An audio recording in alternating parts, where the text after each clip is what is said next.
കിട്ടുക. നമ്മൾ ഇത് ചെയ്യണം, പഠിക്കണം. ഇതൊക്കെ ഉണ്ടാവാനായിട്ട് എന്ത് ചെയ്യണം? ആർസിഎമ്മിനെ നമ്മളൊന്ന് പഠിക്കണം. ആര് റെഡി ടു ലേൺ? എത്ര പേര് പഠിക്കാൻ തയ്യാറാണ്?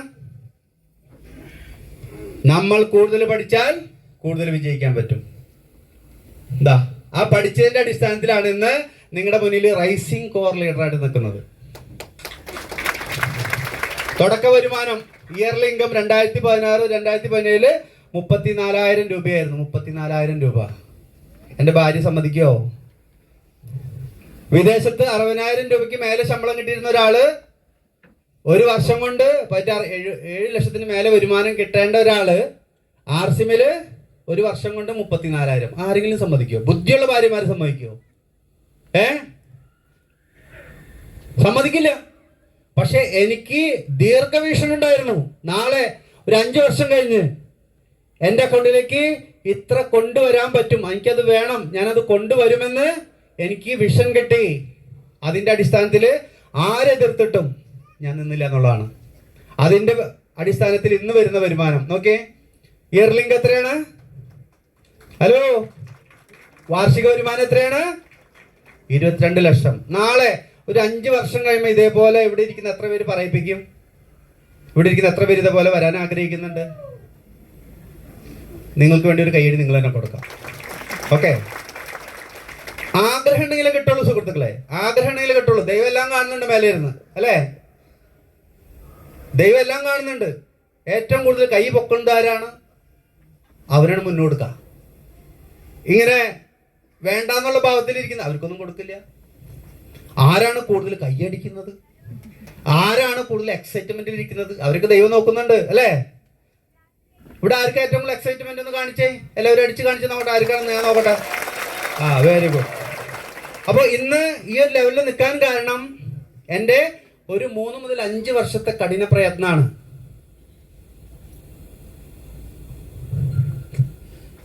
വീഗോ സ്കൂട്ടറിൽ നിന്ന് ഈ കാറ് വന്നു, ബുള്ളറ്റ് വന്നു. ഇന്ന് ഞാൻ സഞ്ചരിക്കുന്നത് ഈ ഒരു കാറിലാണ്. ഹലോ, ഇവിടെയാണ് ഇത് ഉദ്ഘാടനം ചെയ്തത്, കോഴിക്കോടാണ് ഇത് ഉദ്ഘാടനം ചെയ്തത് എൻ്റെ വണ്ടി, അല്ലേ? എത്ര പേരുണ്ടായിരുന്ന പ്രോഗ്രാമിൽ? കോഴിക്കോടാണ് ഉദ്ഘാടനം ചെയ്തത്. വട്സാർ വന്ന പ്രോഗ്രാമിൽ, നാളന്തയില്. ഹലോ, നമ്മൾ പറയില്ലേ കോഴിക്കോട് ആർസിഎമ്മിന്റെ ഈറ്റില്ല എന്ന് പറയാം. തറവാടാണ് കോഴിക്കോട്. കാരണം ആർസിഎം കേരളത്തിൽ ആരംഭിക്കുന്നത് കോഴിക്കോട് നിന്നാണ്. അവിടെ സുജിത് സാറും JP സാറൊക്കെ പാടിയാ. ഒരു രാജേട്ടൻ ഉണ്ടായിരുന്നു, അല്ലേ? ഒരു നല്ല കൈഡി മഹാഗുരുക്കന്മാർക്ക് കൊടുക്കുക. അവരുണ്ടാക്കി വെച്ച ഒരു ഹൈവേ റോഡാണ് ഇപ്പോ. നിങ്ങൾക്ക് വെറുതെ വണ്ടി ഓടിച്ചാൽ മാത്രം മതി, ആണോ അല്ലേ? ഒന്ന് കൂടെ ചേർന്ന് നിൽക്കുക. എന്താ നമ്മുടെ നാരായണേട്ടൻ, എനിക്ക് ഏറ്റവും പ്രിയപ്പെട്ട ഒരു ചേട്ടനാണ് നാരായണേട്ടൻ. തുടക്ക സമയത്തൊക്കെ ഞാൻ പിച്ച വെച്ച് ആർസിഎമ്മിൽ പിച്ച വെച്ച് കിടക്കുന്ന സമയത്ത് എനിക്ക് ഒരുപാട് കാര്യങ്ങൾ പറഞ്ഞു തന്നെ എന്നെ മോട്ടിവേറ്റ് ചെയ്ത ഒരാളാണ്. വേണുഗോപാലൻ സാറ്, എനിക്ക് ആരെങ്കിലും ഒരു കൺവിൻസ് ചെയ്യുന്നത് ഞാൻ വേണുഗോപാലൻ സാറിനെ വിളിക്കും. You are very lucky. ഇതേപോലെയുള്ള മുന്നിലിരിക്കുന്ന മഹാന്മാരായ ലീഡേഴ്സ്, ഇവർക്ക് വേണ്ടി ഒരു നല്ല ഗൈഡ് ആവട്ടെ. ഗ്രോത്ത് ആവശ്യമുണ്ട്. ഇതേപോലെ വളരണമെന്ന് എത്ര പേർക്ക് ആവശ്യമുണ്ട്? യെസ്. ഇനി ഞാൻ ഓരോ പ്രസന്റേഷനും നിങ്ങൾക്ക് ക്യൂരിയോസിറ്റിയാണ്, വളരെ ഇമ്പോർട്ടൻ്റ് ആണ്. ശ്രദ്ധിച്ചിരുന്നുള്ള എല്ലാവരും കേട്ടോ. ഗ്രോത്ത് നമ്മൾ എന്താ ചെയ്യേണ്ടത്? നിങ്ങൾക്ക് ആരോഗ്യം മതിയോ? നിങ്ങൾ ഈ ക്ലാസ് ഒന്നും അറ്റൻഡ് ചെയ്യണ്ട. നിങ്ങൾക്ക് ആരോഗ്യം മതിയെങ്കിൽ ക്ലാസ് അറ്റൻഡ് ചെയ്യേണ്ട, കടയിൽ പോവാ, സാധനം വാങ്ങി ഉപയോഗിക്കുക. പക്ഷെ ലൈഫിൽ വിജയിക്കണമെന്നുണ്ടെങ്കിൽ നമ്മൾ എന്ത് ചെയ്യണം? സഫൽ ഹോനെ ഹൈ നെറ്റ്വർക്ക് ബനാവോ. എന്താ നെറ്റ്വർക്ക്? ഉൽപ്പന്നങ്ങൾ ഉപയോഗിക്കുന്ന ആളുകളുടെ ഒരു കൂട്ടായ്മ ക്രിയേറ്റ് ചെയ്യണം. അതെങ്ങനെയാ ഞാൻ പറയാം. ഇവിടെ ഇരിക്കുന്ന എല്ലാവരും മൊബൈലിൽ ഒരു 1000 കണക്ഷൻ തന്നെങ്കിലും ഉണ്ടാവും, അല്ലേ റഫീഖ് സാറേ? ഈ 1000 പേരും ഒരു 5 വർഷം ആകുമ്പോഴേക്കും ആർസിഎമ്മിൽ വരുമല്ലേ? വരും സാറേ. സാറ് പറഞ്ഞില്ലെങ്കിൽ വരില്ലോ, വരാതിരിക്കോ? നമ്മൾ പറഞ്ഞാലും പറഞ്ഞില്ലെങ്കിലും അവർ ആർസിഎമ്മിലേക്ക് വരും. അവർ ആർസിഎമ്മിന്റെ പ്രൊഡക്റ്റ് ഉപയോഗിക്കും. അവർ ആർസിഎമ്മിന്റെ ലീഡർഷിപ്പിലേക്ക് വരും. നിങ്ങൾ പറഞ്ഞില്ലെങ്കിൽ ആരെങ്കിലും പറയും. ഹലോ, നിങ്ങൾ പറഞ്ഞില്ലെങ്കിൽ ആരെങ്കിലും പറയും. നിങ്ങൾ ഇന്ന് സീരിയസ് ആയിട്ട് എടുത്തില്ലെങ്കിൽ സീരിയസ് ആയി ആരെങ്കിലും അവരോട് പറയും. അത് അവരുടെ വരും തലമുറകളുടെ അസറ്റായിട്ട് മാറും. ഹലോ, അതുകൊണ്ട് ഇവിടെ ഇരിക്കുന്ന ഓരോ വ്യക്തികളോടും ഞാൻ പറയാണ്, നിങ്ങൾ ആദ്യമായിട്ട് വന്ന ആളായിക്കോട്ടെ, പഴയ ആളായിക്കോട്ടെ, നമ്മൾ അറിയുന്ന ഒരു കുഞ്ഞു പോലും മറ്റൊരു സ്ഥലത്ത് പോവാതിരിക്കാൻ നമ്മൾ മുന്നേ പറയാം. അത് ഞാൻ പറഞ്ഞിട്ട് അയ്യോ ഞാൻ പറഞ്ഞാളെ ഞാൻ അവിടെ പ്രൊഡക്റ്റ് കൊടുത്തു വെച്ചു അങ്ങനെ പറഞ്ഞിട്ട് കാര്യമില്ല. ഹലോ, കാര്യങ്ങൾ പഠിച്ചു. മറ്റേ സജീവ് സാറ് പറഞ്ഞ മാതിരി ബസ്സിൽ കയറ്റി ഞാൻ മറ്റേ ടവലിട്ട് സീറ്റ് പിടിച്ചു അങ്ങനെ ഇവിടെ ഇല്ല. കാര്യങ്ങൾ പഠിച്ചിട്ട് നമ്മൾ എന്ത് ചെയ്യണം? അവരെ നമ്മുടെ കൂടെ കൊണ്ടുവരാൻ ശ്രമിക്കണം. നെറ്റ്വർക്ക് ബനായേ, ആരോ റെഡി? വിജയിച്ച ഓരോ വ്യക്തികൾക്കും നെറ്റ്വർക്ക് ഉണ്ട് സുഹൃത്തുക്കളെ. ഈ നെറ്റ്വർക്ക് ഇല്ലാത്ത ആളുകളാണ് കാലത്തോടെങ്കിൽ കുഴി കുത്തി അയ്യോ വയ്യാണ്ടായി നടുപിടിയുന്നത് ആണല്ലേ? അല്ലേ? വിജയിച്ച ആളുകൾക്കൊക്കെ നെറ്റ്വർക്ക് ഇല്ലേ? ടാറ്റയ്ക്ക് എന്തുണ്ട്? ഉറക്കെ പറയൂ, ടാറ്റയ്ക്ക് എന്താ ഉള്ളത്? ബിർളയ്ക്കോ? ഉറക്കെ പറയൂ. അവിടെ സൗണ്ട് വരില്ലല്ലോ. എന്റെ സൗണ്ട് ഇതിലും കൂടുതലുണ്ട്. എത്ര പേരുണ്ട് ഇവിടെ? 500.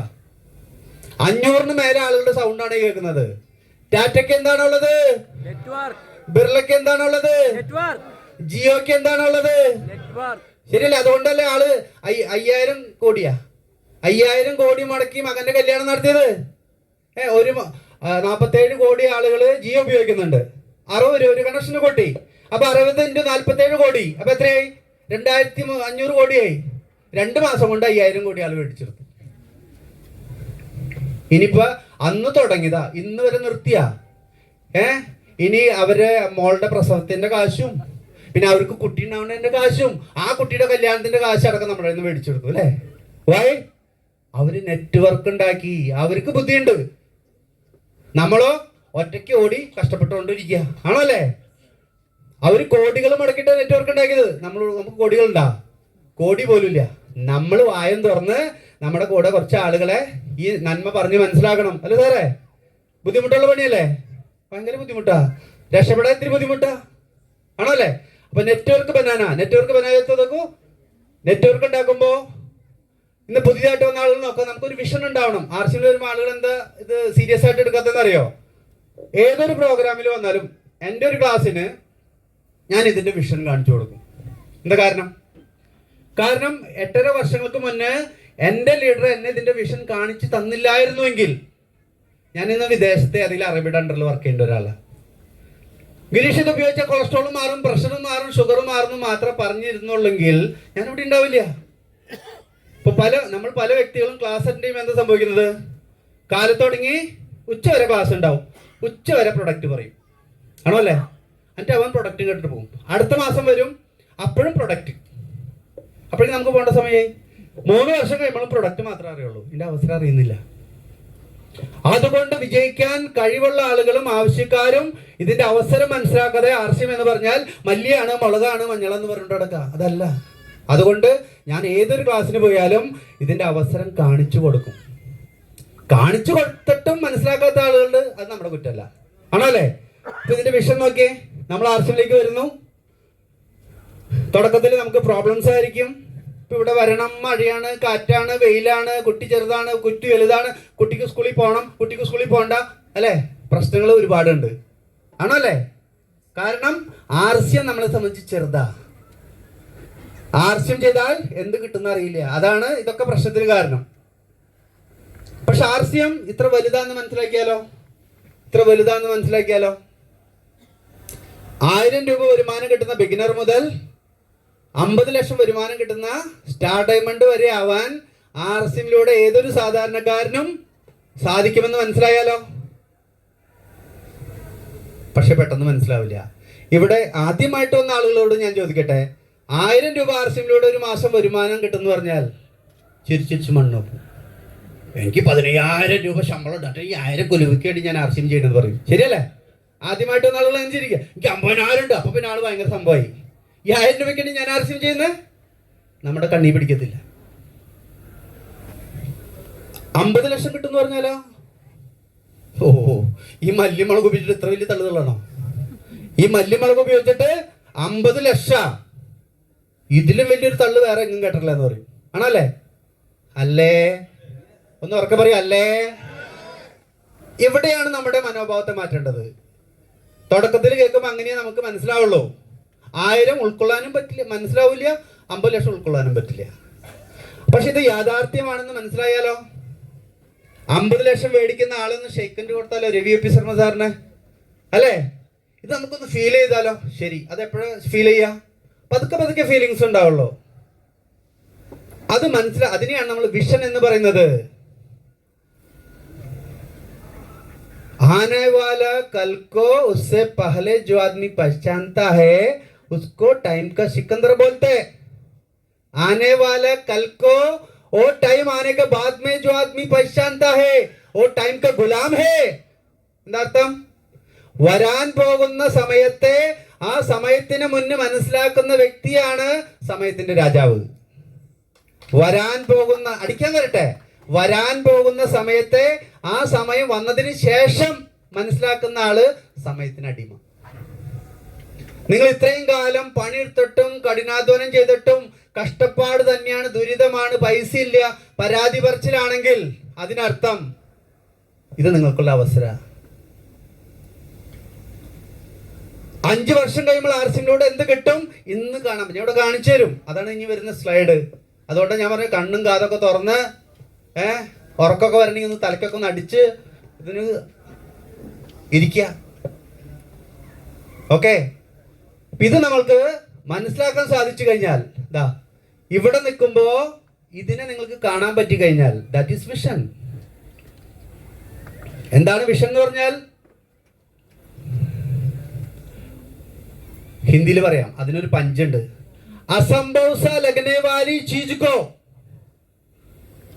जो आदमी हो गया करके दिखता है that is vision. എന്താണ് പറഞ്ഞത്? അസംഭവ സ ലഗ്നെ വാലി, അതായത് സാധാരണ ചിന്താഗതിക്ക് ഇത് ഒരിക്കലും നടക്കില്ല എന്ന് തോന്നുന്ന ഒരു കാര്യം അത് നടന്നതായിട്ട് ആർക്കാണോ കാണാൻ പറ്റുന്നത് that is vision. ഈ ഫാൻ ഉണ്ടാക്കിയ സമയത്ത്, ഈ പ്രൊജക്ടർ ഉണ്ടാക്കിയ സമയത്ത് ആളുടെ കൂട്ടുകാരന്മാർ എത്ര കളിക്കണം, പിന്നെ ഇതൊക്കെ നടക്കാൻ പോകുന്ന കാര്യം അല്ലേ?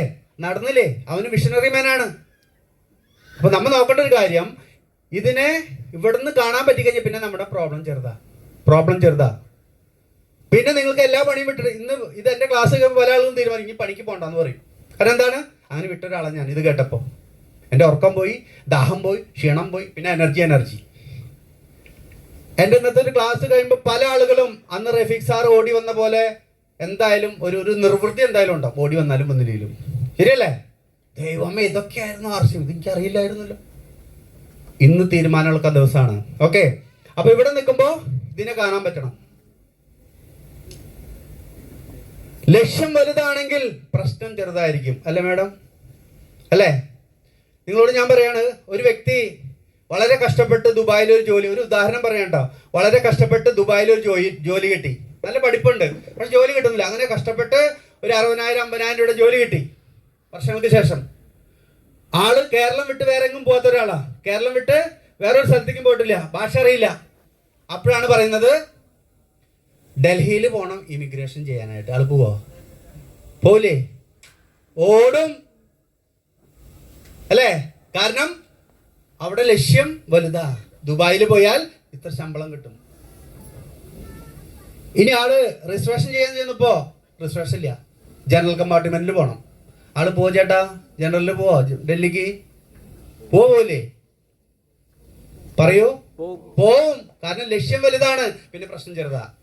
ആള് ട്രെയിൻ കയറാൻ ചെന്നപ്പോ ട്രെയിൻ വിട്ടുപോയി. ജനറൽ കമ്പാർട്ട്മെന്റെങ്കിൽ ജനറൽ കമ്പാർട്ട്മെന്റ് തിക്കൊണ്ട് പോവാം. അങ്ങനെ ട്രെയിനിൽ കയറാൻ ചെന്നപ്പോ ട്രെയിൻ വിട്ടുപോയി. ആളെന്ത് ചെയ്യും? പോവാതിരിക്കോ? ഫ്ലൈറ്റ് പിടിച്ചു പോവും. ആണല്ലേ? പിന്നെ ആൾക്ക് ഭാഷയും പ്രശ്നമില്ല, ഒന്നും പ്രശ്നമല്ല. അങ്ങനെ ആള് ഡൽഹിയിൽ പോയിട്ട് ഇമിഗ്രേഷൻ ചെയ്യും. കാരണം ലക്ഷ്യം വലുതായപ്പോ പ്രശ്നം ചെറുതായി. അങ്ങനെ ആൾ ഇമിഗ്രേഷൻ ചെയ്ത് വീട്ടിൽ വന്നു. വീട്ടിൽ വന്നിട്ട് ദുബായിക്ക് പോണേന്റെ 2 ദിവസം മുന്നേ വീട്ടിലത്തെ പ്രധാനപ്പെട്ട ഒരാൾ മരിക്കുന്നു. ഈ ഒരു സീൻ നിങ്ങൾ ചിന്തിച്ചു നോക്കാം. വീട്ടിലത്തെ പ്രധാനപ്പെട്ട ഒരാൾ മരിക്കുന്നു, വളരെ പ്രധാനപ്പെട്ട ഒരാള്. ആള് ദുബായിക്ക് പോവോ?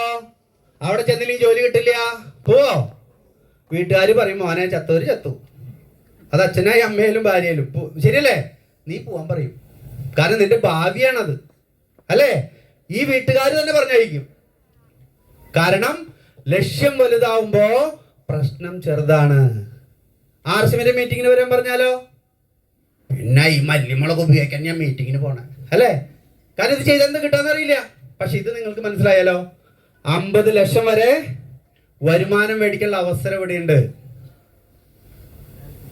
അത് മേടിക്കുന്ന ആളുകൾ ഇവിടെ ഉണ്ട്. നോക്കൂ, ഇവിടെ നിൽക്കുമ്പോൾ ഒരു പക്ഷെ നിങ്ങൾക്ക് ഇത് കാണാൻ പറ്റില്ല. പക്ഷെ നോക്കിയേ, ഇവിടെ നിന്ന് കഴിഞ്ഞാൽ ഇത് കാണാൻ പറ്റും. ഒരു സ്റ്റാർ ആയി കഴിഞ്ഞ ഒരാളെ നിങ്ങൾ നോക്കിയോളൂ, ആളും എനർജറ്റിക് ആയിരിക്കും. ആളുടെ ഡ്രസ്സ് മാറിയുണ്ടാവും, വിഷൻ കിട്ടിയുണ്ടാവും. പിന്നെ ആൾ നെഗറ്റീവ് ആവില്ല എത്ര പെട്ടെന്ന്. ശരിയല്ലേ? സ്റ്റാർ അച്ചീവർമാർ എത്ര പേരുണ്ട് ഇവിടെ? നോക്ക് നോക്ക്, ശരിയല്ലേ ഞാൻ പറഞ്ഞത്? ഇവരോട് ചോദിച്ചേക്ക് വല്ല നെഗറ്റീവ് ഉണ്ടോ? കാരണം ഇവരുടെ പ്രശ്നം താഴെയായി. കാരണം അവർ 5-6 മാസം കഴിഞ്ഞു, കാര്യങ്ങൾ പഠിച്ചു. 1000 വന്നു, അടുത്ത മാസം 2000 വന്നു, അടുത്ത മാസം 3000 വന്നു. അത് ശരി, ഇതിൽ നങ്കൂരട്ട കിട്ടൂലേ? ശരിയല്ലേ? അവർ പിന്നെ പഠിക്കാൻ തുടങ്ങി, ടീം കെട്ടാൻ തുടങ്ങി, കുറച്ച് ഇമ്പോർട്ടൻസ് കൊടുക്കാൻ തുടങ്ങി. കാരണം അവർക്ക് ഇത് മനസ്സിലായി. തുടക്കക്കാർ ഇത് മനസ്സിലായിട്ടല്ല കേട്ടോ. തുടക്കക്കാര് മുന്നിലുള്ള ആൾ പോകണോട്ടോ പോവാ അല്ലേ? ഒരു 3-4 സ്റ്റെപ്പ് കയറുമ്പോഴായിരിക്കും അത് ശരി, മുന്നിലുള്ള ആൾക്ക് ചിലപ്പോൾ നമ്മളെക്കാളും സാധാരണക്കാരായിരിക്കും. അപ്പോൾ ആളെന്ത് ചെയ്യും? ആള് കൂടുതൽ പഠിക്കും. അങ്ങനെ നിങ്ങളൊരു 5-6 മാസം ഇതിൽ അടിയുറച്ച് നിന്നാൽ, എങ്ങനെ ജോയിൻ ചെയ്ത് അടിയുറച്ച് നിന്നാലല്ല, നിങ്ങൾ പതുക്കെ പതുക്കെ ക്ലാസ്സുകൾ അറ്റൻഡ് ചെയ്ത് ലീഡർമാരുടെ കൂടെ കൂടി ഷോപ്പ് അറ്റൻഡ് ചെയ്ത് ഷോപ്പുകളിൽ പോയി പർച്ചേസ് ചെയ്ത് പ്രൊഡക്റ്റ് സെയിൽ ചെയ്ത് ആ സിസ്റ്റത്തിലൊന്ന് നിന്ന് 6 മാസം നിങ്ങൾ നിൽക്കുമ്പോഴേക്കും ഒരു വേര് പിടിക്കാൻ തുടങ്ങും. ഹലോ, ഒരു വേര് വരും. തുടക്കത്തിൽ എന്താ സംഭവിക്കുക? വീട്ടുകാർ നെഗറ്റീവ്, നാട്ടുകാർ നെഗറ്റീവ്, അല്ലേ? ശരിയല്ലേ? ഏറ്റവും കൂടുതൽ സൂക്ഷിക്കേണ്ടത് വീട്ടുകാരെയാണ്. ഏറ്റവും കൂടുതൽ കാരണം അവർക്ക് നമ്മളോട് ഇഷ്ടക്കുറവുണ്ടായിട്ടല്ല, ഇതിൽ വിജയിക്കാൻ പറ്റുമെന്ന് അവർക്ക് അറിയില്ല. അല്ലെങ്കിൽ ഏതെങ്കിലും വിജയിക്കാത്ത പഠിക്കാത്ത ഒരാൾ ആളുടെ ഏരിയയിൽ RCM ചെയ്ത് RCM ഉണ്ടായിരുന്നു പറഞ്ഞ ആളുണ്ടാവും. ശരി, പിന്നെ RCM ഉണ്ടാവാണ്ട് 10 ലക്ഷം കൊടുക്കണ്ടേ? ആരോ പിടിച്ചു ID കൊടുത്തു, ആളും പറയും ഞാൻ RCM കാരനാണ്. നമ്മുടെ ജീവിതം പോയോ? ശരിയല്ലേ? ഇങ്ങനെയുള്ള ആളുകൾ ഇന്ന് രക്ഷപ്പെട്ടിരിക്കണം. ഒരു സ്ഥലത്ത് ഞാൻ പറയും, വീട്ടുകാരെ നമ്മൾ നോക്കണമെന്ന് പറയാൻ കാരണം ഏറ്റവും കൂടുതൽ ബാക്കിൽ നിന്ന് തുടക്കത്തിൽ വലിക്കുന്ന ആളുകൾ മീറ്റിങ്ങുകൾക്ക് വരാത്ത വീട്ടുകാരാ. മീറ്റിങ്ങിന് അടുത്ത പ്രാവശ്യം വരുമ്പോൾ വീട്ടുകാരെയൊക്കെ കൊണ്ടുവരണം. നിങ്ങൾക്ക് അങ്ങനെ പ്രശ്നം ഉണ്ടെങ്കിൽ എന്ത് ചെയ്യണം? ഐസ്ക്രീം മേടിച്ചു തരാമെന്ന് പറഞ്ഞ് കൊണ്ടുവരണം. ഞാൻ എൻ്റെ ഭാര്യനെ എങ്ങനെ കൊണ്ടുപോയി, എടി ഇന്നത്തെ ക്ലാസ് അറ്റൻഡ് ചെയ്തിട്ടേ ഇത് നിനക്ക് നല്ലതല്ലാന്ന് തോന്നി ഞാൻ നിർത്താൻ പോടെ. അവിടെ ഞാൻ നിർത്താനല്ല കേട്ടോ, ആളങ്ങനെയും പറഞ്ഞു. അപ്പോൾ ആളോ അന്ന് ഇത് കണ്ടിട്ട് വേണം കുറച്ച് കുറ്റം പറഞ്ഞ് RC നിർത്തിക്കാൻ. എവിടെ ആള് വിട്ടു വന്നിട്ട്, മനസ്സിലായ? അപ്പൊ എന്തെങ്കിലുമൊക്കെ പറഞ്ഞ് നിങ്ങൾ കൊണ്ടുവരൂ. ഈ ഹാളിൽ വന്നു കഴിഞ്ഞൊക്കെ ശരിയായി അല്ലേ? ഒരു കുട്ടിക്ക് പനിയാണ്. ഡോക്ടറിന്റെ അടുത്ത് പോകുമ്പോ ഡോക്ടറെ നിനക്ക് ഇത്ര വലിയ ഇഞ്ചക്ഷൻ തരുന്ന പറഞ്ഞിട്ട് കൊണ്ടുപോവാ. അങ്ങനെയാണോ മാഡം? നിനക്കേ ഭയങ്കര മരുന്ന് തരും ഡോക്ടർ, ഇഞ്ചക്ഷൻ തരും, അങ്ങനെ പറഞ്ഞിട്ട് കൊണ്ടുപോവാ. അല്ല മോനെ കുട്ടാ, അമ്മതേ വരുമ്പോഴേ നിനക്ക് ഐസ്ക്രീം മേടിച്ചേരാട്ടാ, അവിടെ ആനയുണ്ട്, അമ്പാടിയുണ്ട്, ആനവട്ടുണ്ട്. ശരിയല്ലേ? അങ്ങനെ പതുക്കെ ആശുപത്രി കൊണ്ടുപോകും. ഹോസ്പിറ്റലിൽ കാണുമ്പോഴേക്കും കൊച്ചിന് മനസ്സിലായി പന്തികേട് ആണോ അല്ലേ? അങ്ങനെ ഡോക്ടറിൻ്റെ അടുത്ത് പോയി പതുക്കെ ഡോക്ടർ വർത്താനം പറഞ്ഞെങ്കിൽ തഴുകി തരും, ഒറ്റ ഇഞ്ചക്ഷനാണ്. അതോടുകൂടി സകല അസുഖം മാറി. വീട്ടുകാർക്കൊക്കെ അങ്ങനെ ഒരു അസുഖം ഉണ്ടെങ്കിൽ ഇവിടെ കൊണ്ടുവരും. ഇഞ്ചക്ഷൻ കൊടുക്കാൻ ലീഡർമാർ വരും. ശരിയല്ലേ? ഇവിടുത്തെ ക്ലാസ് കേട്ടാൽ മനസ്സിലാവും, ഇത് തലമുറകൾക്ക് വിജയിക്കാനുള്ള അവസരമാണ്. നമ്മൾ പുറത്ത് കടന്ന് എന്ത് കുസ്തി കാണിച്ചാലും കാര്യമില്ല. ഇപ്പൊ നിങ്ങൾ വലിയ ബിസിനസ്മാൻ ആയിക്കോട്ടെ, എന്തോരം കഷ്ടപ്പാടുണ്ട് നിങ്ങൾ തന്നെ ആലോചിച്ച് നോക്ക്. കോടികൾ മുടക്കി തലവേദന. ഇവിടെ 4 കോടി ബിസിനസ് ഉള്ള ആള് പാട്ടും പാടി ഡാൻസ് കളിച്ചടക്കാം. ഹലോ, 5 പൈസ ഞാൻ ഇൻവെസ്റ്റ് ചെയ്തിട്ടില്ല, എനിക്കൊരാൾക്ക് ശമ്പളം കൊടുക്കണ്ട, എൻ്റെ തലയിൽ ഒരു ലോഡും ഇല്ല. ഈ നാക്ക് ഞാൻ ഉപയോഗിക്കും. നാക്ക് ഉപയോഗിച്ച് ഇവിടെ എൻ്റെ ടീം അംഗങ്ങൾ എനിക്ക് ഒന്ന് 4, 5, 10 ആൾ വന്നിട്ടുണ്ടാവും. എൻ്റെ ടീംമേറ്റേഴ്സ് ഒരു മാക്സിമം ഒരു 10 പേര്. എത്ര പേര് വന്നിട്ടുണ്ട്? കൈ പൊയ്ക്കാൻ നോക്കട്ടെ. 1, 2, 3, 4, 5, 6. കുറച്ചുള്ളൂ. ഒന്ന് ആലോചിച്ച് നോക്കിയാൽ നിങ്ങളെല്ലാവരും കൂടി ഒരു തീരുമാനം എടുത്തു കഴിഞ്ഞാൽ ബിസിനസ് എവിടെ എത്തും? ആണോ അല്ലേ? എൻ്റെ ടീമൊക്കെ പടർന്ന് പന്തലിച്ചു, അല്ലെങ്കിൽ എവിടെ വരോ? നിങ്ങൾ ഇതുമാതിരി പന്തലിപ്പിക്കണം. അപ്പൊ ഞാൻ പറഞ്ഞൊരു കാര്യം, വീട്ടുകാരാണ് മുന്ന്, അവർക്ക് അറിയില്ല. അതുകൊണ്ട് ഞാനൊരു കഥ പറയാം. കഥ ഇഷ്ടമല്ലേ?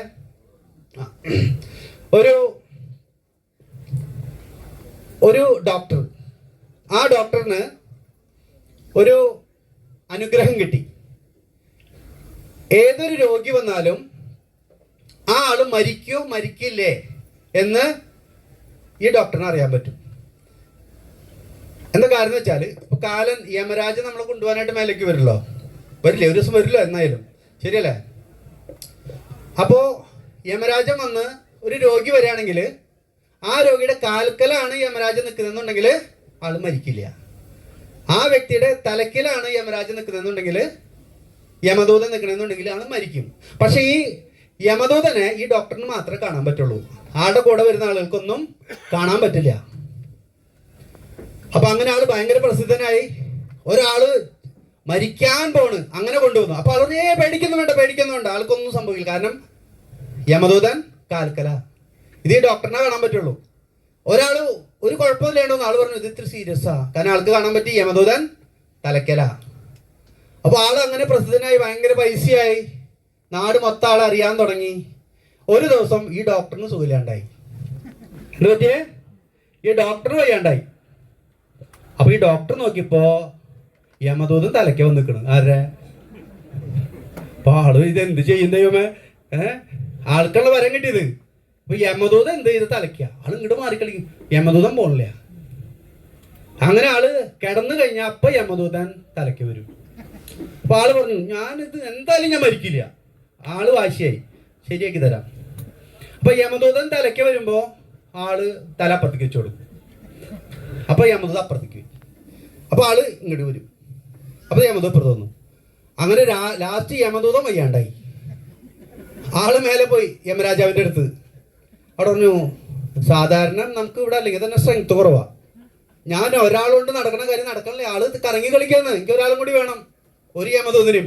ശരി എന്നാ കൊണ്ടുപോയപ്പോ ഏതായാലും അങ്ങനെ ഒരു യമദൂതനെയും കൂടി പറഞ്ഞു വെച്ചു. ഒരാൾ തലക്കലും ഒരാൾ കാൽക്കലും നിന്നു.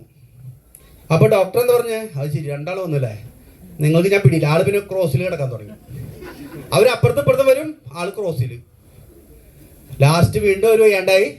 അവരവിടെ ചെന്നു പറഞ്ഞു രണ്ടാൾ കൊണ്ട് കാര്യം നടക്കണില്ല, ഒരു രണ്ടാളും കൂടി പറഞ്ഞു വെച്ചില്ലെങ്കിൽ അവനെ കൊണ്ടുവരാൻ പറ്റില്ല. ലാസ്റ്റ് യമരാജാവ് പറഞ്ഞു അന്നൊരു കാര്യം ചെയ്യ്, സ്ട്രെങ്ത് ഇല്ലെങ്കിലും, കാരണം ഈ അനാവശ്യമായ മരുന്നൊക്കെ കഴിച്ച് കുറെ ആളുകൾ മേലേക്ക് വരുന്നുണ്ടല്ലോ, അവർക്ക് അടുത്തേക്കൊക്കെ പോകണ്ടേ. അപ്പോൾ അനാവശ്യമായ ഭക്ഷണങ്ങളൊക്കെ കഴിച്ചിട്ട്, നമ്മൾ പുറത്തുനിന്ന് ഭക്ഷണം കഴിച്ചിട്ട് മേലേക്ക് പോകുമ്പോൾ കുറേ ദൂതന്മാർ വേണ്ടേ. അപ്പൊ സ്ട്രെങ്ത് ഇല്ലെങ്കിലും ഇങ്ങനെയുള്ള ആളുകളെ പിടിച്ചിട്ട് കൊണ്ടുവരില്ല. അപ്പൊ 4 പേരെ പറഞ്ഞു വെച്ചു. അങ്ങനെ 4 യമദൂതന്മാർ വന്നു. അങ്ങനെ ഇനി ഇവ എങ്ങനെ രക്ഷപ്പെട്ടെന്ന് നോട്ടെ. അങ്ങനെ കട്ടലിന്റെ 4 സൈഡിലും ഇവർ നിന്നു. അപ്പോ ഡോക്ടറിന് മനസ്സിലായി ഇപ്രാവശ്യം എന്നെ എന്തായാലും കൊണ്ടുപോകും. അപ്പൊ ആള് ലാസ്റ്റ് ചോദിച്ചു എന്തായാലും എന്നെ കൊണ്ടുപോകാൻ അനുവദിക്കില്ല. ആള് തലകുത്തി നിന്നു. തലകുത്തി ശീർഷാസനത്തിൽ. ഇനി അങ്ങനെ തന്നെ കൊണ്ടുപോകണ്ടേ, ശരിയല്ലേ? അങ്ങനെ ആള് ശീർഷാസനത്തിൽ നിന്നു. ലാസ്റ്റ് ഒരാഴ്ചയായിട്ട് ഇങ്ങനെ കറങ്ങി കളി വീട്ടുകാർ കാണാം. വീട്ടുകാർക്ക് അറിയില്ല യമദൂതന്മാര് വന്നിരിക്കുന്നത്. ഇയാൾ തല കുത്തി വെക്കണം, അങ്ങോട്ട് പറയുന്നു ഇങ്ങോട്ട് പറയുന്നു ഇങ്ങോട്ട്. ലാസ്റ്റ് ഭാര്യയും വീട്ടുകാരും ചേർന്ന് കട്ടിലമ്മ പിടിച്ച് കെട്ടിയിട്ടു. ഭാര്യ വീട്ടുകാരും എന്ത് ചെയ്തു? ഇയാൾക്ക് ഒറ്റ പിടിച്ചു എന്ന് വെച്ചിട്ട് കട്ടിലയിൽ പിടിച്ച് കൈയും കാലും കെട്ടിയിട്ടു. ലാസ്റ്റ് യമദൂതൻ കൊണ്ടുപോയി ആളെ. പിന്നെ അനങ്ങാൻ പറ്റില്ല. അവിടെ ചെന്ന് കഴിഞ്ഞപ്പോ യമരാജാവ് വിസിറ്റിങ്ങിന് വന്നപ്പോ ഇയാൾ മോഹം വെറുപ്പിച്ച് അവിടെ ഇരിക്കുക. അപ്പൊ ആള് പറഞ്ഞടാ നിനക്ക് ഞാനൊരു വരം തന്നു, നീ ഞങ്ങളെ കഷ്ടപ്പെടുത്തിയില്ലേ? ഒരാള് കൊണ്ട് നടക്കേണ്ട കാര്യം ഞാൻ 4 യമദൂതന്മാരെ പറഞ്ഞു വെച്ചിട്ടും നിന്നെ കൊണ്ടുവരാൻ പറ്റിയില്ല. അപ്പൊ ആള് പറഞ്ഞു 4 അല്ല 10 ആളെ പറഞ്ഞു വെച്ചാൽ എന്നെ കൊണ്ടുവരാൻ പറ്റില്ലായിരുന്നു, എന്റെ ഭാര്യ മക്കൾ അവിടെ ഇല്ലായിരുന്നു എന്നുണ്ടെങ്കിൽ. അപ്പൊ നമ്മള് സഹോദരിമാരെ വിഷമിക്കരുതിട്ടാ. ഞാൻ ഒരു ഉദാഹരണം പറഞ്ഞാണ്. ലേഡീസ് ബിസിനസ് ചെയ്യുന്ന ആളുകളാണെങ്കിൽ ഭർത്താവ് നെഗറ്റീവ് അല്ലേ? ഭർത്താവ് നെഗറ്റീവ് ആണെങ്കിൽ, ഭർത്താവ് ബിസിനസ് ആണെങ്കിൽ ഭാര്യ നെഗറ്റീവ്. ഇനി ഭാര്യയും ഭർത്താവും ശരിയെങ്കിൽ അമ്മയും അച്ഛൻ നെഗറ്റീവ്, അല്ലെങ്കിൽ മക്കള് നെഗറ്റീവ്. ഞാൻ പറയുന്നൊരു കാര്യം, വീട്ടുകാര് നമ്മുടെ കൈയും കാലും കെട്ടാതെ നമ്മൾ നോക്കണം. ആരുടെ കഥ മനസ്സിലായവര് കൈയടിക്കാം. അപ്പോ വീട്ടിൽ നിന്നും നാട്ടിൽ നിന്നും അയൽക്കത്തു നിന്നുമാണ് നമുക്ക് ഏറ്റവും കൂടുതൽ മുന്നിൽ പ്രതിസന്ധി വരാം. അതിനെ പൊട്ടിച്ചെറിഞ്ഞ് നിങ്ങൾ മുന്നോട്ട് പോവുകയാണെങ്കിൽ ഒരു ശക്തിക്ക് നിങ്ങളെ ഡയമണ്ട് ആവുന്നതിന് തടക്കാൻ പറ്റത്തില്ല. ഈ കഥയൊക്കെ പോയി പറയണ എവിടെയെങ്കിലൊക്കെ, ശരിയല്ലേ? അപ്പോ സ്റ്റാർ അച്ചീവർ, ഈ സ്റ്റാർ ആവുമ്പോഴേക്കും എന്തായാലും പിന്നെ നിങ്ങൾക്കൊരു വിഷൻ കിട്ടും. വിഷൻ നമ്മൾ മൂടൽമഞ്ഞിലൂടെ വണ്ടി ഓടിക്കുന്ന പോലെ, മൂടൽമഞ്ഞിൽ വണ്ടി ഓടിക്കുമ്പോൾ എങ്ങനെയാ? ദൂരെ വരെ കാണാൻ പറ്റുമോ? ദൂരെ കാണാൻ പറ്റുമോ? ഒരു 10 അടി ദൂരം കാണാൻ പറ്റും അല്ലേ? ഇപ്പം എൻ്റെ വീട്ടിൽ നിന്ന് തമിഴ്നാട് പോകണമെങ്കിൽ മലക്കപ്പാറ കൂടി പെരിങ്ങൽകുത്ത് കൂടി അങ്ങനെ പോകുമ്പോൾ മലയാണ്. അപ്പോൾ മൂടൽമഞ്ഞ് വരാണെങ്കിൽ ഒരു 10 അടി കാണാൻ പറ്റും. എന്നൊരു വീട്ടിലേക്ക് തിരിച്ചു വരാം സാറേ. അപ്പോൾ നമ്മൾ 10 അടി പോവും, അപ്പോൾ 10 അടി കാണും, പിന്നെ 10 അടി പോവും, അപ്പോൾ 10 അടി ഇങ്ങനെ 10 അടി പോയിട്ട് ആ മലക്കപ്പാറ എത്തുമ്പോൾ ഇങ്ങനെ തേയിലത്തോട്ടം, ഇങ്ങനെ തേയിലത്തോട്ടം, ആ റോഡ് ഇങ്ങനെ അരഞ്ഞാണം വരി കാണാൻ പറ്റും, ദൂരെ കാണാൻ പറ്റും. ആർസിമിന് ഇതേപോലെയാ. തുടക്കത്തിൽ നിങ്ങൾ വരുമ്പോൾ ഒരു മൂടൽ മഞ്ഞ, അറിയില്ല ആർസിയം എന്താന്ന്, ശരിയല്ലേ?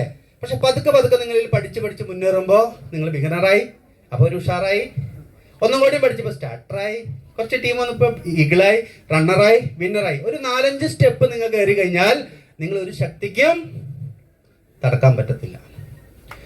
നിങ്ങൾ സ്റ്റാർ ആയി കഴിഞ്ഞാലോ കമ്പനി ഇങ്ങനെ ഒരു പിന്ന് തരും. സ്റ്റാർ ആയി കഴിഞ്ഞാലോ കമ്പനി ഇങ്ങനെ ഒരു പിന്ന് തരും. പിന്നെ വേണം അങ്ങനത്തെ ഇതിരി കൂടി പിന്നാ, ഫസ്റ്റ് പിന്ന് സ്റ്റാർ പിന്നാ. അങ്ങനെ സ്റ്റാർ പിന്ന് വന്ന ആളുകളെ കൈ ഇവിടെ നേരത്തെ എഴുന്നേറ്റുന്നത്. ഈ മാസം ഞാൻ സ്റ്റാർ ആയിരിക്കും സാറേ, അങ്ങനെ ആരെങ്കിലും ഉണ്ടോ? ഈ മാസം സ്റ്റാർ ആവുന്ന ആളുകൾ ഒന്ന് കൈവയ്ക്കേ. 1, 2, 3, 4. ഈ മാസം സ്റ്റാർ ധൈര്യമുള്ളവരാരെങ്കിലും? Yes sir, I will be star this man. 3, 4. ഒരു നല്ല കൈ ഇവർക്ക് വേണ്ടി കൊടുത്തേ. സെപ്റ്റംബർ ആകുമ്പോഴേക്കും ഈ സിൽവർ ജൂബിലി ആഘോഷിക്കുന്ന വർഷത്തില് ഞാൻ സ്റ്റാർ ആയിട്ട് സ്റ്റേജിൽ അംഗീകാരം വാങ്ങും. സെപ്റ്റംബർ മാസത്തിൽ. അങ്ങനെ എത്ര പേരുണ്ട്? ചുണക്കുട്ടന്മാരും എഴുന്നേറ്റുന്നേ, ഈ കൈ പൊക്കരുന്ന് എഴുന്നേറ്റുന്നേ, എഴുന്നേറ്റേക്കൂ. സാറെ നോക്കൂ, ആരൊക്കെയാ നോക്കിയേ. ഒരു നല്ല കൈ ഇവർക്ക് വേണ്ടി കൊടുക്കാം. സൂപ്പർ. ഞാൻ പറയുന്നു, ഇന്ന് ആദ്യമായിട്ട് വന്നവര്, നിങ്ങൾക്ക് ഒരു പക്ഷേ ഐഡിയ ഉണ്ടാവില്ല, ഫസ്റ്റ് ടൈം വന്ന ആളുകൾ. ഞാൻ പറയുന്നു, ഡിസംബർ ആകുമ്പോഴേക്കും നിങ്ങൾക്ക് സ്റ്റാർ അച്ചീവർ ആവാനുള്ള അവസരം ഇവിടെയുണ്ട്. ആദ്യമായിട്ട് നിങ്ങൾ വന്നേ, നിങ്ങൾക്ക് അറിയില്ല ആർസിയം, പക്ഷേ 4 മാസം കൊണ്ട് സ്റ്റാർ ആയ ആളുകൾ എൻ്റെ ടീമിലുണ്ട്. 4 മന്തിൽ ഒരു ലേഡി. ഓക്കെ, അപ്പോൾ July, August, September, October, November, December ആകുമ്പോഴേക്കും വളരെ ഈസി ആയിട്ട് നിങ്ങളുടെ ഉള്ളിൽ തീയുണ്ടെങ്കിൽ നിങ്ങൾക്ക് സ്റ്റാർ ആവാൻ പറ്റും. അങ്ങനെ ആദ്യമായിട്ട് വന്നൊരു പറയും, സാറേ ഞാൻ എന്തായാലും ഡിസംബർ ആകുമ്പോഴേക്കും ഞാൻ സ്റ്റാർ ആവും. അങ്ങനെ എത്ര പേരുണ്ട്? ആദ്യമായിട്ട് വന്നൊരു കൈപൊക്കി. ധൈര്യം ഉണ്ടോ നോക്കട്ടെ, ആവാതിരിക്കുക. പിന്നത്തെ കാര്യം ധൈര്യം ഉണ്ടോ കൈപൊക്കാനായിട്ട്? നോക്കട്ടെ. ആ, ഈ കൈപൊക്കരൊന്ന് എഴുന്നേറ്റ് നോക്കട്ടെ. ഈ കൈപൊക്കരൊന്ന് എഴുന്നേറ്റ് നോക്കട്ടെ. എഴുന്നേറ്റ്. അപ്പൊ കൈ താത്തിട്ടാ ഒരാള് എഴുന്നേറ്റ് പറഞ്ഞപ്പോ ഓരോ കീസോൾ കൈയുടെ കൊണ്ട് കൊടുക്കും. നോക്കൂ, സമയമില്ല, നമുക്ക് കുറെ പറയാനുണ്ട്. നോക്കൂ, സ്റ്റാർട്ടർ നേരത്തെ പറഞ്ഞ കാര്യങ്ങൾ, ഓപ്പണർ ഓരോ പടികൾ കയറും തോറും ഓരോ സ്വപ്നം പൂത്തിടുന്നു. പിന്നെയാണ് royalty, gold, star gold, platinum, star platinum. സുഹൃത്തുക്കളെ, ഈ ലെവലിലേക്ക് നോക്കൂ, ഈ ലെവലിലേക്ക് ഞാൻ 18 മാസം കൊണ്ടെത്തി. ഞാൻ ആർസിയം തുടങ്ങിയതിന് ശേഷം കൈയടിക്കണ്ട, പിന്നെ കൈയടിക്കാം, കുറെ പറയാനുണ്ട്. അതായത് ആർസിയം തുടങ്ങിയതിന് ശേഷം ഞാൻ എൻ്റെ ഫോക്കസ് മാറ്റിയിട്ടില്ല. കുതിരയുടെ കണ്ണ് കെട്ടുന്ന പോലെ ഒറ്റ ഫോക്കസിൽ ഞാൻ വർക്ക് ചെയ്തത്. മനസ്സിലാവുണ്ടോ? അപ്പൊ അതുകൊണ്ട് എനിക്ക് 18 മാസം കൊണ്ട് ഈ ലെവലിലേക്ക് എത്താൻ പറ്റി. അതിനുശേഷം ടെക്നിക്കൽ, ഇവിടെ നമ്മൾ ഷിജു സാറും ഷൈജു സാറൊക്കെ ഉണ്ട് അല്ലേ. ഇന്ന് 50,000 ഒന്നല്ല, ഇത് പഴയ സ്ലൈഡാ. ഒരു 60,000-ന് മേലെ ഇങ്ങോട്ട് പേളച്ചിവർ. ഇവിടെ എത്ര പേര് തീരുമാനം എടുത്തു? ഡിസംബർ, അതായത് 2026 ഞാൻ കാലെടുത്ത് വെക്കുന്നത് ടെക്നിക്കൽ അച്ചീവർ ആയിട്ടായിരിക്കും. അങ്ങനെ എത്ര പേരുണ്ട് ഇവിടെ? 2026 ഞാൻ കാലെടുത്ത് നോക്കിയത് ടെക്നിക്കൽ ആയിട്ടായിരിക്കും. ഒന്ന് കൈപൊക്കെ എഴുന്നേറ്റുന്നവര്, മറ്റുള്ളവർ കാണട്ടെ നിങ്ങളെ ആരൊക്കെയാണ്. നോക്കൂ, 1, 2, 3, 4, 5, 6, 7, 8, 9, 10, 11, 12, 13, 14, 15. വാവ്, ആഷിഖ് സാർ എന്റെ ടീമിലുള്ള ഒരു 2-3 പേര്. സൂപ്പർ. നിങ്ങളെ ഞാൻ ടെക്നിക്കലാക്കിയിരിക്കും. ഹലോ, ഏത് പ്രസ്ഥാനത്തിൽ പറ്റും സുഹൃത്തുക്കൾ? നിങ്ങൾ പല മേഖലയിലുള്ള ആ മേഖലയിൽ ഭയങ്കര എന്താ പറയാ പ്രശസ്തന്മാരായ ആളുകൾ ഒരുപക്ഷെ കൂടുതലുണ്ടാവും. നിങ്ങൾക്ക് ഒരു പ്രമോഷൻ കിട്ടണമെങ്കിൽ എത്ര നാൾ പിടിക്കണം? നിങ്ങളുടെ ഇഷ്ടത്തിൽ ലീവ് എടുക്കാൻ പറ്റുമോ? ഇവിടെ നോക്കിയേ, ഫ്രീഡം, ടെൻഷൻ ഇല്ല, ഇൻവെസ്റ്റ്മെന്റ് ഇല്ല, അതുകൊണ്ട് ടെൻഷൻ ഇല്ലാത്തത്. ശരിയല്ലേ? ഒരാൾ പറയുന്നു, ഓക്കെ ഞാൻ ഡിസംബറിൽ ടെക്നിക്കലാവും. വരുമാനം എത്ര കൂടണേ? ഞാൻ പട്ടാളത്തിൽ പോയി 17 വർഷം കഴിഞ്ഞപ്പോൾ 2 ലൈൻ 17 വർഷം പിടിച്ച് 2 വരാൻ. ഞാൻ എനിക്കിത് വേണ്ടാന്ന് പറഞ്ഞിട്ട് ഞങ്ങൾ പോകും. 17 വർഷം കൂലിപ്പണി ചെയ്തിട്ട് ഇനി 17 വർഷം വയസ്സായപ്പോ എനിക്ക് അവിടെ വെച്ച് വയസ്സായത്. ഇപ്പൊ ഞാൻ ചെറുപ്പമായതാ ആർസിയിൽ വന്നപ്പോ. മനസ്സിലാവണ്ട? അപ്പൊ ഇവിടെ നിസ്സാര സമയം കൊണ്ട് എത്താൻ പറ്റും, പക്ഷെ സിസ്റ്റം ഫോളോ ചെയ്യും. എന്താ സിസ്റ്റം ഞാൻ ഇവിടെ കാണിക്കും, ശ്രദ്ധിക്കുക. അതുകൊണ്ട് പറഞ്ഞത്. Next star pearl, emerald. 31 മാസം കൊണ്ട് ഞാൻ എമറാൾഡ് ആയാണ്. 31 month. 31 month. എൻ്റെ ഉള്ളിൽ അഗ്നി ഉണ്ടായിരുന്നു, തീ ഉണ്ടായിരുന്നു വിജയിക്കാനായിട്ട്. ഞാൻ എൻ്റെ ഫോക്കസ് മാറ്റിയിട്ടില്ല. നിങ്ങൾക്ക് ഇപ്പൊ ശരിയായിട്ട് പ്രവർത്തിക്കുന്ന ഒരാൾക്ക് ഞാൻ പറയുന്നു 31 മാസം വേണ്ട. ഇപ്പൊ ഇവിടെ ഇരിക്കുന്ന ഒരു സ്റ്റാർ വരെയുള്ള ആളുകൾ നോക്കിക്കോളൂ, വളരെ ഈസി ആയിട്ട് നിങ്ങൾക്ക് 3 വർഷം കൊണ്ടാവാൻ പറ്റും. വളരെ ഈസി ആയിട്ട് ഒരു 3 വർഷം കഴിയുമ്പോൾ എനിക്കറിയാം ഇതിലിരിക്കുന്ന പകുതി ആളുകളും എമറാൾഡ് ആയിരിക്കും. ആ ബശർത്തെ ജോ ഡിസിഷൻ ലായക. ആരാണ് ഡിസിഷൻ എടുക്കുന്ന ആള്? ഓക്കെ, ഈ ഹാളിൽ നിന്ന് ഇറങ്ങി പോകുമ്പോ നിങ്ങളുടെ കാറ്റ് കുത്തികളയും കുറെ ആളുകളുണ്ടാവും. ആ ഓട്ടോറിക്ഷയിൽ കയറുമ്പോൾ തന്നെ ചോദിക്കും എവിടേക്ക് പോയി ആർജി, നിങ്ങളും പെട്ടാ. അപ്പനെ നമ്മുടെ വീർത്ത തവളേനെ പോലെയുള്ള ഫുള്ള് ഗ്യാസ് അങ്ങനെ പോകരുത്. ഹലോ, ഇവിടുന്ന് ഇറങ്ങുമ്പോൾ തന്നെ പല ആളുകളും പറയും നിങ്ങളും പെട്ടോ. അപ്പൊ അവരോട് പറയണം ഞാൻ രക്ഷപ്പെട്ടേട്ട വന്ന മോനെന്ന്, അല്ലേ? ചങ്കൂറ്റത്തോടു കൂടി പറയാൻ പറ്റണം നമുക്ക്, ആണോ അല്ലേ? കാരണം സുഹൃത്തുക്കൾ, ഞാനൊരു കാര്യം പറയാം, നമ്മുടെ കയ്യിൽ 5 പൈസയിൽ ഒരാൾ നമ്മൾ സഹായിക്കാൻ പോകില്ലേട്ടാ. ഓക്കെ, അന്നാ നാളെ നമ്മൾ ഇതിൽ സക്സസ് ആയി 2 ലക്ഷം വരുമാനം മേടിക്കുമ്പോൾ എല്ലാവരും കടം മേടിക്കാൻ വരും ചെയ്യും. എൻ്റെ കൂടെ ഇപ്പം നടന്നുകൊണ്ടിരിക്കുക. എന്നെ ഏറ്റവും കുറ്റം പറഞ്ഞ ഒരാളാണ് അളിയൻ. ആളുടെ വീട് പണിയാ. വാശിക്ക് ഞാൻ കുറച്ച് കാശ് കൊടുക്കാൻ തീരുമാനിച്ചിട്ട് വാശിക്കുക. ഏറ്റവും കൂടുതൽ നെഗറ്റീവ് പറഞ്ഞ ആളല്ലേ. ഈ തരത്തിലുള്ള വാശിയൊക്കെ നിങ്ങൾക്ക് ചെയ്യാൻ പറ്റുന്നുണ്ടെങ്കിൽ ആർസ്യം ചെയ്ത് വിജയിച്ചോളൂ.